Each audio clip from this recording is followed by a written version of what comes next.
Hi, everybody. I'm Lynn Paycheck, Senior Editor at Progressive Grocer, and welcome to Top Women in Grocery. It's a podcast focused on the trends, topics, and interests that move women forward in the grocery industry. We spotlight extraordinary women with interesting lives and careers and who help improve the communities and the world around them. And boy, are we going to hear a lot about that today, or how we're helping the greater planet around us. I'm very excited to be talking with Athena Petty of New Seasons Market and Jocelyn Bridson of Tillamook County Creamery Association. Welcome. Hi, Lynn. Thank you for having us. A little bit more background on you so our viewers and our listeners can learn a little bit more about you. Athena is Senior Manager of Sustainability at New Seasons Market, a Pacific Northwest grocer that operates 21 stores and is certified B Corp. Athena is passionate about developing strategies and systems to align business and organizational goals with best practices on sustainability. She's been with New Seasons for 8 years, starting as a Sustainability Program Manager before being elevated to Senior Manager of Sustainability in 2020. Her background also includes roles at Pacific Foods and Energy Trust of Oregon. She's a graduate of the University of Oregon.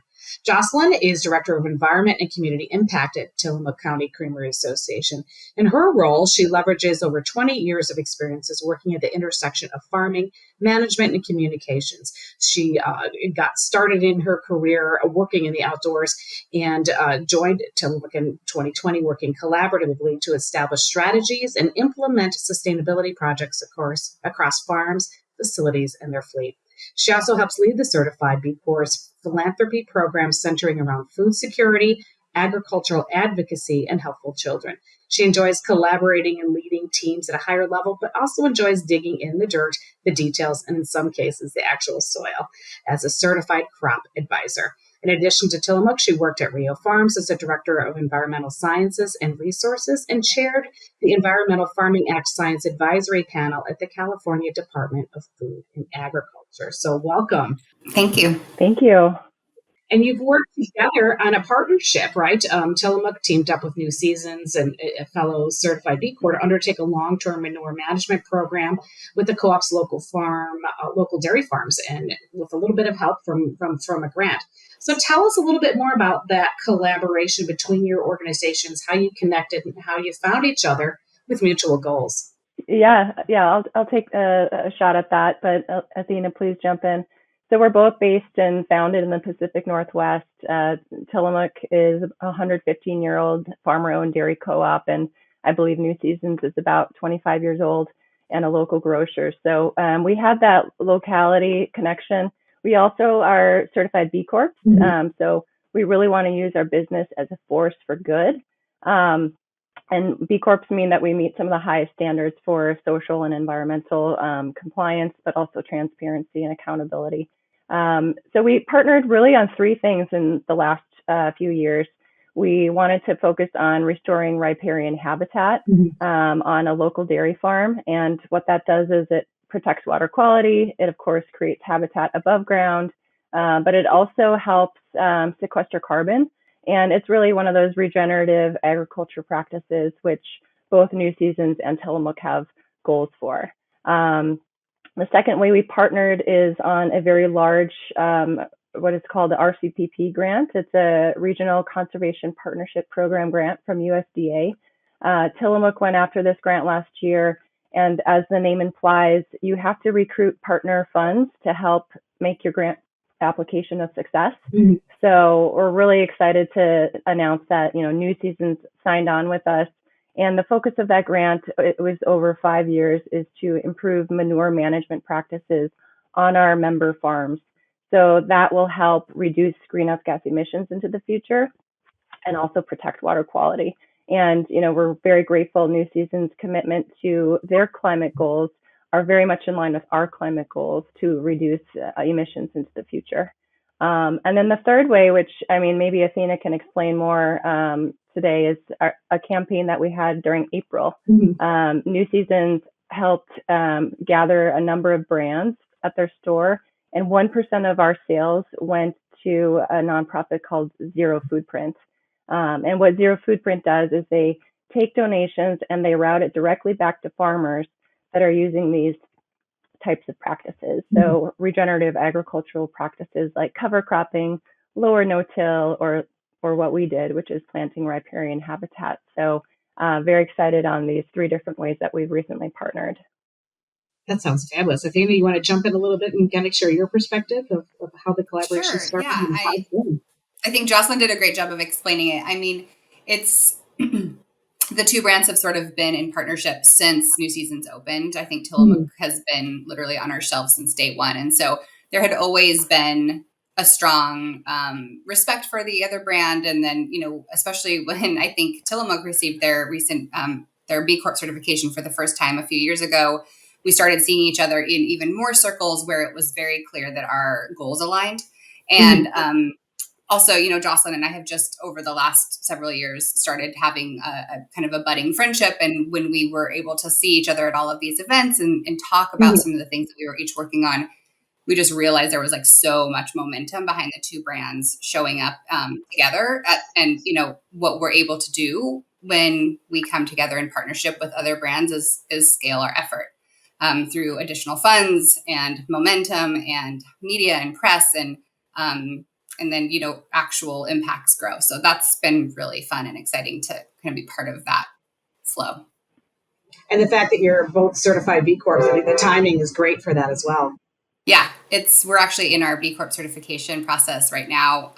We have been a B Corp this is our 11th year. So, we both realize how rigorous and difficult that standard is to meet. And I think recognize areas where we can help each other. So the partnership helps us excel in many pieces of our B Corp certification and process. And it kind of fits in your overall sustainability objectives and your overall multifaceted sustainability plans, right? And that benefits the shopper, all the stakeholders involved and kind of throughout the supply chain. So it's part of like a broader umbrella, right? Yeah, it's exactly. I mean, I think so many sustainability experts like Jocelyn and I in the field right now have gone through the process of these really data heavy greenhouse gas inventories. And we're looking at our facilities and our fleets, and we're working to understand how our own, scope 1 and 2 greenhouse gas footprints can be reduced. And the areas that we know that we can make the biggest impact and where most of our emissions live is within our supply chain. And so that was kind of one of the big drivers for New Seasons to find partners that are in our supply chain to help kind of accelerate these projects, because we know that that's the area where we can make the biggest impact. And, Tillamook is a perfect partner for us because we have identified dairy and beef as our two kind of hotspot areas in our supply chain where emissions are the highest. And so we really wanted to target our efforts where we could make the biggest impact at scale. And so we've heard from both the data and from our customers and from our staff that this is really where their interest is and how they want to sort of see their dollar make positive impacts. And so yes, totally. Like it's not just one initiative. In fact, as Jocelyn mentioned, there have been 3 within a pretty recent time frame, but it's part of a broader and larger trajectory to sort of really continue to collaborate to make scaled change within our supply chain. Just to jump on what Athena said, I think consumers really do care and they want to know more about, where their food comes from, but also they want to support farmers. During the pandemic, we recognized a lot of farmers were having tough times, input costs were going up. And so making sure that we can not just, see them as an environmental solution, which farming is blessed with being one of the few industries that can actually sequester carbon, and we have clear pathways to reduce emissions. But consumers really do want to know where their food comes from, support where their food comes from. The fact that the New Season staff was able to come out to a farm right here in Tillamook County, which is just an hour and a half drive away, and help that farmer with their project is just a great example of connecting our staff and then connecting it back to the consumer. And you really did kind of get in the field. Talk about field work. You really did get in the field together, right? Can you tell us a little bit about that, Athena and Jocelyn, about how kind of you really did get your hands dirty in the best kind of way? Yeah, it was an awesome day. We scheduled a couple days. One got rained out. It was rain/snow that canceled the second. But the first was back in February this year. We had our collaborative volunteer effort. So we had about 15 or so employees from New Seasons and about the same from Tillamook. Zero Foodprint, the nonprofit partner, was also in attendance. Anthony Mint there, the founder of Zero Foodprint. And we came together and we sourced locally grown native plants that are grown by Tillamook Estuaries Partnership. And we had one of their staff help lead the event. And we outplanted over 1,000 plants between that and then the second event that we hosted as well. So we planted almost 3 acres of native woody vegetation. The plants looked very healthy, and they were right next to a tributary that leads into the Tillamook Bay, which is a fantastic estuary for shellfish. There are shellfish industries, tourism industries as well. So it's just, we're connecting to our watershed and protecting the habitat, protecting the stream. One of the great things about coastal Oregon, and I could go on for days about this, but we have really healthy populations of salmon. And so protecting those streams through shading in the future is also another benefit of planting these trees beyond just, preventing erosion. So, but it was an awesome event. We were sweating together and planting these trees. And we were knee deep in manure. It was fun. Knee deep. Knee deep in some mud, and it was just an overall great day. Some compost. Yeah, right. It was funny, and it's one thing to hear from staff kind of anecdotally why they work for New Seasons or Tillamook, work for a B Corp, right? But then to actually hear from them out on farm and just really kind of have a super clear and tactile experience with how their job connects with improving the planet and super locally was really fun, and I think a remarkable experience for many of our staff. It sounds like, and this kind of thing is very personal for both of you. So Jocelyn, tell me a little bit about your passion for sustainability and high quality food. Have you always been interested in this? It sounds like from the beginning of your career you have, but kind of, why is this a passion project for you in so many ways and for so long? Yeah, I mean, my whole career has been dedicated on environmental issues. It all started with the outdoors being fun, growing up car camping with my family.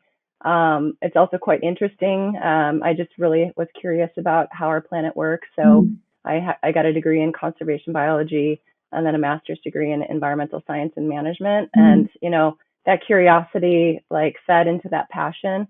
But it's also the recognition that it's a smart thing to do, frankly. We depend on our planet for everything. So let's take care of it in the best and smartest ways possible. And I will say that, as far as food, I mean, I do love good food. I grew up with a very large garden.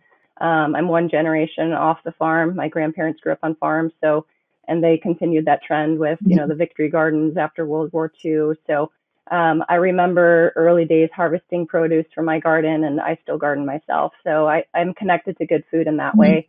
And I think, gardening connects people to farmers because you realize the challenges. You have a pest outbreak, you don't get the best crop, the best harvest. So I just think that really helps connect us and getting your own hands in the dirt.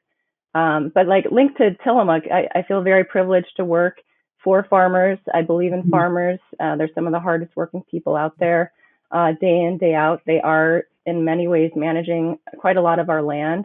And when we think about environmental opportunity, obviously we have national parks, we have protected lands, but the next biggest thing are these working lands. So we have these privately owned lands and working with farmers, helping get them the resources. And typically they are willing to move on some of these projects as long as you can provide the resources that are needed. And, I think it all ties to the consumer in the end, right? So we are a premium dairy product. Tillamook, is positioned as that. And I mean, we've won, international awards for our great tasting products. But consumers increasingly are caring about sustainability. And I think when they think about premium, they're not just thinking about taste and quality. They're also looking for a sustainability story and real action to back it up. It's absolutely compelling. And I started part of my career in the dairy industry in Wisconsin, so I can attest to, being out there and seeing the hard work people do and all what goes into making high quality and nutritious foods. And Athena, tell me a little bit about your path to this point and what's important to you within your role in sustainability at New Seasons. What drives you? Well, I grew up in a mining town in Montana and had never gone to a grocery store that had fresh food, period. Like it wasn't part of my childhood. Mm-hmm. I didn't have that experience. And so and, also sort of growing up with the backdrop of like one of the largest Superfund sites in the country, this kind of mining degradation, in my childhood, I was just really aware of what sort of capitalism gone awry can do, and profit at any costs. And I think I was keen to that already, and moved to Eugene to go to the University of Oregon, Mm-hmm. and just was kind of, my eyes were wide open in terms of farmers markets and just the kind of plethora of green and all of this amazing fresh food. And as I was So studying new to environmental you. studies, Mm-hmm. yeah, in Eugene, I just sort of kind of started to connect food with with agricultural practices and conservation and the planet. And it wasn't until I moved to Portland several years later where I actually walked through my first New Seasons and had sort of an eye-opening experience that, I could have a connection to my farmers in a different way, and I could shop with my dollar. And that felt really like transformative for me. So I spent a few years at Pacific Foods doing environmental coordinating work there, and just started to kind of understand the role that food plays in our economy, period. But then also kind of what decisions like growing organic, using regenerative practices can do to help really increase the nutrition and quality of the food, but also the environmental impact. And like Jocelyn, I have a garden and I have a young child, and I really feel like nourishing our planet nourishes us. And Mm-hmm. it's, you know, been, I feel very fortunate to have been able to find a career that lets me do that for a living, because I think it's the most important thing. We all have to eat, and we all have to rely on our planet to sustain ourselves. So, the work is really fun and it's really interesting too. I'm constantly learning and getting to meet interesting people who are making amazing discoveries. And, I think it's an amazing place to be. The Pacific Northwest is so rich with so much food and so many people who are trying to do the right thing. So I feel very fortunate. And regenerative agriculture, I mean, there are some people who think that's a new term, but we know it's not, right? You were Right. into this and doing this before it really was. And it is kind of a unique area, unique region, right? In terms of, it's important to protect it, but you have some really high quality products that kind of come out of that land as well, right? Yeah, regenerative ag is so interesting because, it's the way that agriculture was done before industrial agriculture, Yeah. before fences, before we treated our land the way that we do. But it's certainly taking on a new story, and people are understanding that the way that you farm and ranch really can have a huge impact. And the cool thing I think about what we're finding out about regenerative ag now is like there's a lot of data to support how beneficial it is, and that's exciting to me. And Jocelyn, I think you were going to say something too. Yeah. What do you think, Justin? Yeah, I mean, I definitely echo that, the dairy has been around for about, thousands of years. And the animal and crop relationship is very interesting when you think about the fact that we use manures for a lot of production. Obviously, in a dairy, you always do that, but all, organic produce, that type of thing, a lot of their fertilizers are animal based. So it's a circularity system, and we're proud. Although our dairy co-op's just a century old, our soil carbon that we just tested a few years ago, even after farming for over a century, is some of the highest that we've seen in the nation, over 53 tons of carbon per acre on average. So, and part of that is our climate. It's a wet and temperate climate, but those types of measurements are interesting to see, knowing that our farmers have been on the same land for over a century. And that's just testament in part to that manure being applied and using other regenerative practices like cover cropping. Mm-hmm. And what do you use for cover crops? Is it oats, or what do you use? Typically, it's a triticale. Triticale. And Athena, like, both of you talked about the importance of sustainability increasingly to consumers. How do you kind of share that in the store? Like you have a fundraising campaign, right, that maybe is a little bit more unique. Is that one way, or do you have in-store signage? What are some ways that you kind of share that with your shoppers? Well, we're trying to do it all. Yeah, we've definitely had an increased focus on storytelling and trying to connect sort of stories and visuals and video with our customers so that they can kind of ingest stories the way that they're receiving stories right now, which is like very, very quick, usually via video on their phone. We've really been focused on developing blogs and kind of stories that try to connect with customers wherever they are. So if it's a sign, if it's on the radio, if it's a blog on our website, if it's a QR code based right at the shelf item. So we're exploring every way because I think that there's not a perfect system for this right now, at least not in grocery for us.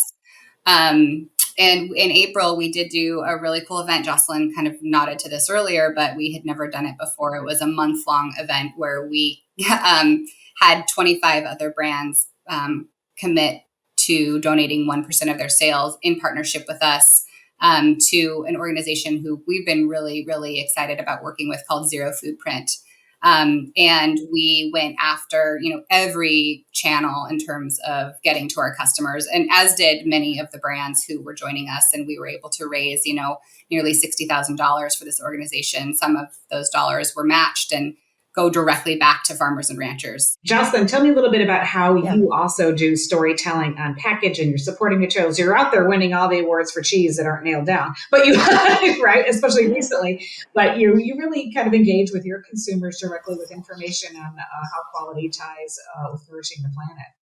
Yeah, we have a number of different ways that we communicate sustainability. So, of course, like many companies, we do an annual, what we call stewardship report. And our latest one we just published in April on our website. So it's tillamook.com/stewardship. And there we share stories about our impact on our 6 stakeholders. So we focus on thriving farms and healthful cows, basically where it all begins, making sure cows are taken care of, as well as the farmers are financially viable. And then looking internally, making sure that we engage our employees with great benefits, great pay, and then inspiring consumers with things like more sustainable packaging, clean ingredient lists. And then our last 2 stakeholders are really what I focus a lot of my time and effort on, our environment and community impacts. So we share stories about our grant making. We actually donate about 4% of our net income every year, at least, to nonprofits in the area. So food banks, things like 4-H, FFA. I mentioned gardening earlier. We focus a lot on school gardens and community gardens. So recognizing a lot of rural areas, schools, they might have those 4-H and FFA programs, but the urban schools don't. So wanting to connect everyone to agriculture, as well as healthful children. That's another focus area. So things like after school programming, YMCA programs, that type of thing. Our stewardship report is one, and then we think of our fans in terms of a funnel. So some of the folks that don't even know about Tillamook, they might just see our flashier fun ads. Our Extraordinary Dairy campaign is out right now, where we're talking about how we're extra. So we're going above and beyond what's necessary to make and delight people around the country. But then the people that are in the funnel that like us, maybe they signed up for a newsletter, they will get more information about our sustainability practices because we know that they already know about us. And so they're going to want these in-depth stories about what we do.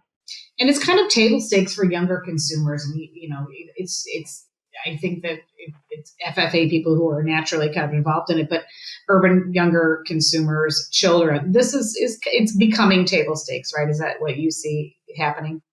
Yeah, absolutely. Demands for sustainability, it is table stakes, but that doesn't mean you can just be silent on it, right? They do want to see a report. They do want to see examples. What greenwashing is, right? And well, there's greenwashing, so you're overstating what you're doing. There's also green hushing. You've heard of that. So that's where you're not talking about it. So you've got to hit somewhere in the middle. I am very particular about data. I'm very particular about what we say.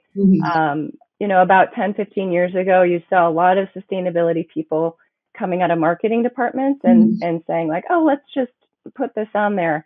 I think now, probably because of some litigation, but also because of some honesty, companies are getting more towards, okay, scientists are leading these sustainability teams, people that are more invested in thinking about the legal aspects of their claims. So we do try to always be truthful. Sustainability is a journey, and I will probably never say we are 100% sustainable, but we're on that journey, and we do have a lot of plans to get there and to our goals. Athena, you have a lot of younger consumers as well. Do you find are they asking more about where food comes from? Has it become kind of table stakes for young consumers to learn more about where food comes from and in your role and maybe helping them learn? That seems to be the trend for sure. I mean, I think all the data is pointing to, Gen Z and millennials, but I think even more so Gen Z, sort of being willing to spend a larger percent of their dollar on anything, but especially, anything that aligns with their values. And I think they've just grown up sort of knowing about so many of the topics around conservation and environmentalism and climate change that it is like, especially in a progressive place like Portland, but perhaps many places. I think it is becoming table stakes. And so that's why we rely so heavily on B Corp, because we understand it's important to have a third party sort of back up the work that we're doing and be transparent about that. So we hear questions all the time from our customers, from our staff, from our vendors, and we have lots of questions too. So I think there's a real desire to ask the question and make sure that the information that you're getting feels, and is backed up with proof. And we've been really trying to meet our customers where they are from that perspective. Boy, and Gen Alpha is coming up right behind them. Maybe they don't have the buying power of Gen Z yet, but they certainly have the influence on their moms and their dads and the people in their lives that buy groceries for them and what to put in their cart. Yeah, totally. I feel that every day. Exactly. They're more educated, at least than I was at that age. So, and thinking, a lot of times we ask this question on the podcast: what advice do you have for young women entering the industry, whether it's a food producing company or a dairy company or a grocery business? What do people who want to turn their passion? Why is this a good career for them? And what advice do you have for them, Jocelyn? Yeah, I would say in general, food is an awesome place to work. It's obviously the most necessary industry I can think of. There is great impact work to be done if you're interested in environmental sciences. When I started, there weren't a whole lot of women represented in my science classes, especially doing agronomy work, one-on-one work with farmers. But we are seeing more women, in general, graduating with university degrees, even more than men. And I think if you're starting out, just recognize, your career spans decades. So you don't have to have everything planned out all at once. I like that. When I started, I was more in the conservation mind. I was working on habitat restoration, state agencies, nonprofits. So I wasn't even thinking in the business mindset or even agronomy. And then I switched after my master's degree towards farming, became a certified crop advisor, and just, I don't know, I guess that's the other thing. I've never stopped learning because it's just fun, and your career is long and it can evolve and change. And then if you're not in sustainability, that's okay. Even if you're in finance or in marketing, find a way to connect with your team, with your sustainability team, and ask them, what support do you need from our team? How can I help? Especially if it's a passion of yours, because that'll just make, your job more rewarding. There's a lot of ways to bring value to your work and values to your work, to your point. Absolutely. Absolutely. Yep. And what advice do you have, Athena, for young women that might be interested in a career in grocery retail, interested in a career in providing food as part of the supply chain?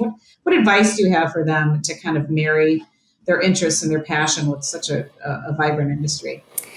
I think that women need to use their voice. I think I look back at my younger self, and I recall being in so many rooms where maybe I heard something that I didn't agree with, or maybe it didn't feel right to me at the time. But I didn't speak up in a lot of those rooms. And I think I was sure that everyone else had some kind of magical extra information that I wasn't privy to. And I actually don't think that's true most of the time. I think that women need to trust themselves and use their voices. I actually think that everyone needs to use their voices in a way that helps build more perspective. Like the more stakeholders that we can hear from, the more equity that we can build when we make decisions. And I think for young women, it's just really hard. And you think that everyone has the answers, but I'm here to say, like, nobody has all the answers. We're all learning every single day.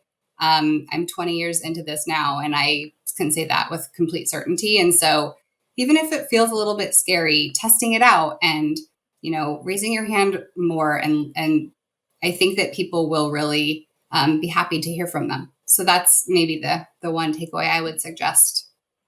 Boy, that resonates with me because I don't know how many times my younger self too. I was in a room, I had thoughts, and I was so afraid to express them. Oh, I have real thoughts, and then the moment passed, and I kind of kicked myself. So I love that piece of advice. Absolutely, absolutely true. Use your voice.